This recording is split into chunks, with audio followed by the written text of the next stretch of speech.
آپ کو سہنا آ گیا اور برداشت کرنا آ گیا. چونکہ جب آپ برداشت کرتے ہیں نا تو اندر میں ایک طاقت پیدا ہوتی ہے. وہ طاقت آپ کی روح کو پرواز دیتی ہے اور اگلوں کے لیے تسخیر کا کام دیتی ہے.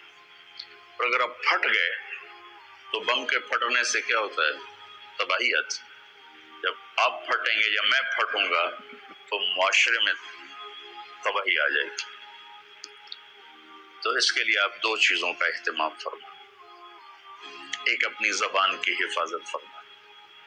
آپ اس 400 کے معاشرے میں کوئی غیبت کرنے والا نہ، کوئی جھوٹ بولنے والا نہ، کوئی کسی کو طنز کرنے والا نہ، تانا دینے والا نہ. ایسی بات جو کسی کے دل پہ جا کے چوٹ مارے اس سے آپ اپنی زبان کو صاف کریں. کبھی اس پہ قابو پا سکیں گے، کبھی نہیں، کبھی رہ جائے گا، کبھی ہو جائے گا. تو جب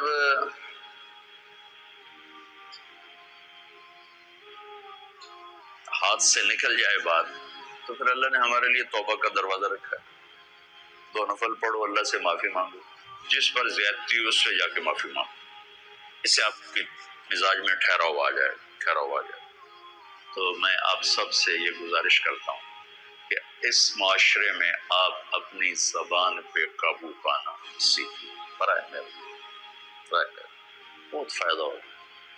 ایک زندگی گزری ہے، شام قریب ہے، تو پوری زندگی کے تجارب نچوڑ بھی اس میں شامل ہیں.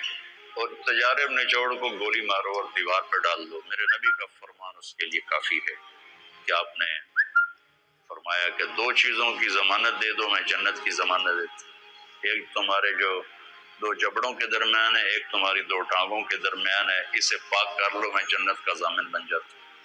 اور معاذ بن جبل سے فرمایا کہ تمہیں پورے دین کا نچوڑ بتاؤں. جی کیا تو آپ نے اس حدیث کو میں نے پتہ نہیں ہزاروں لاکھوں دفعہ بیان کر دیا ہے اور ہر دفعہ بیان کیا ہے کہ اچھا یہ ایسے کر کے کیوں فرمایا. یہ پہلے کیا پھر کہا کف ھذا. اور کہا کس کو ہے؟ جن کے بارے میں آتا ہے کہ اس امت کے علماء کا جھنڈا قیامت کے دن معاذ بن جبل کے ہاتھ میں ہوگا. اتنے بڑے 18 ہجری میں انتقال ہوا. 1434 ہجری میں اردن گیا تو ان کی قبر سے خوشبو آ رہی تھی. 1400 سال گزر گیا، ان کی قبر سے خوشبو کا آنا بند نہیں ہوا. اتنے بڑے آدمی کو کیسے سمجھایا؟ بچے کی طرح. نماز اس زبان پہ قابو. تو آپ سب کو، اپنے آپ کو بھی کہتے ہیں، وہ عرب خطیب کہتے ہیں اوصیکم نفسی اولا وایاکم کر کے عام طور پہ خطبہ شروع کرتے ہیں. تو میں بھی اپنے ذات سے شروع کر کے آپ سے یہ عرض کرتا ہوں بچوں کہ اپنی زبان پہ قابو پانا سیکھ. یہاں اس کی مشق کر لو. یہ چھوٹا سا میدان ہے، چھوٹا ایک تالاب میں ہے. آپ تالاب یہاں سے نکل کر آپ ایک سمندر میں کودیں گے جہاں کہ رشتوں کی فہرست ہوگی، تعلقات کی فہرست ہوگی، ناگواریوں کے خوفناک خاردار کانٹے ہوں گے. کہیں کہیں پھول ملیں گے ورنہ کانٹوں سے بھرا جہان ہے.